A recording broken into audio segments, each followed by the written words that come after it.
moi, ça m'inspire énormément. C'est l'énergie spirituelle, en fait. Hein. Tu sais, quand on a des valeurs, puis j'ai vu un commentaire passer, oui, mais les gens vont me juger. Pour moi, là, ça avant, ça avait un gros impact. Qu'est-ce que les gens vont penser? Je suis devenue comptable à cause que j'avais peur que les gens me jugent. Donc, juste pour vous dire, là, moi, ce que je voulais faire, c'était littérature. On est loin de la comptabilité, mais j'ai fait comptabilité parce que j'avais peur d'être jugée. Fait que si vous vous dites, pour Marie, c'est pas pareil, pareil, je vous comprends. Je vous comprends totalement. Mais en même temps, est-ce que je vais, maintenant, là, que je suis tellement contente d'être plus vieille, là, j'ai 47 ans, mais est-ce que je vais prendre des décisions pour ma vie, pour mes choix, pour mes rêves, en fonction de ce que quelqu'un, peut-être, va penser ou va dire? Pour moi, là, maintenant, quand j'y pense, c'est complètement illogique. Tu sais, même si ma belle-sœur va penser telle chose de moi, ben, c'est ça. Tout le monde pense toujours quelque chose de quelqu'un d'autre. Dans le livre Yoga Detox, c'est une des choses que j'ai écrit qui est vraiment forte pour moi.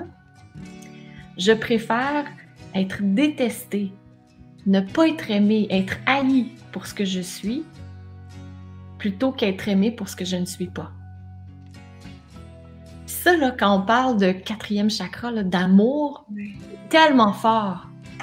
Dans le fond, est-ce que je vais rentrer dans un moule? Est-ce que je vais prendre mes décisions en fonction de ce que les autres vont penser? Pour être aimée d'eux, pourquoi je ne peux pas m'aimer moi-même et prendre des décisions qui me concernent d'abord? C'est ça le plus important, selon moi. Puis ça, pour moi, ça a été un moteur extrêmement puissant pour prendre des décisions pour moi. Regarder dans mon cœur. Tu sais, tu t'entends parler, puis pour toi, c'est facile, Martine. Mais pour moi, ça a été vraiment difficile. Regarder dans mon cœur, puis me dire, qu'est-ce qui vibre? Qu'est-ce qui est juste pour moi? Qu'est-ce qui correspond à mes rêves? Moi, là, c'est continuellement un combat là, d'oser manifester encore plus ce que je suis. J'ai mes peurs qui arrivent, puis là, je les regarde, puis je me dis, ah oui, mais c'est correct. Est-ce que je suis en train de m'aimer ou de pas m'aimer? Puis là, quand je me rends compte que, je suis pas en train de m'aimer quand je fais ça. Ah ben là, je vais choisir de m'aimer. Ouais. Tu sais, pour moi, je disais que ça avait été facile, mais j'avais pendant ben des années, là, pendant vraiment longtemps, je doutais de cette capacité-là.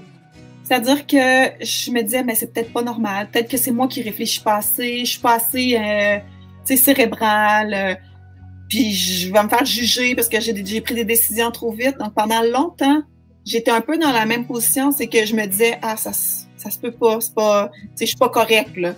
Puis à un moment donné, j'ai juste décidé d'assumer que pour moi, là, je le sens, c'est viscéral, c'est à l'intérieur de moi, je le sais que c'est ça qu'il faut que je fasse, ben je le fais.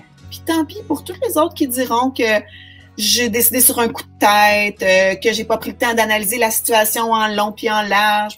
C'est comme s'en fout, hein, dans le fond, là. Les gens pensent ce qu'ils veulent, puis tout le monde va penser quelque chose de tout le monde. Exactement, c'est ça. Il y a toujours des gens qui nous aimeront pas, puis il y a toujours des gens qui vont nous aimer. Puis il y a une personne qui est importante, qui nous aime là-dedans, c'est nous-mêmes. Exactement. C'est la seule personne qui compte. Dans tous les 8 milliards d'êtres humains sur la planète, pour chacun d'entre nous, il y en a juste une qui est importante. Vous avez aimé cette vidéo? Abonnez-vous au studio Diva Yoga et découvrez nos cours et séries de yoga pour vous amener vers la santé, la sérénité et l'amour. Au plaisir de vous accueillir au sein de la magnifique et bienveillante Diva Family.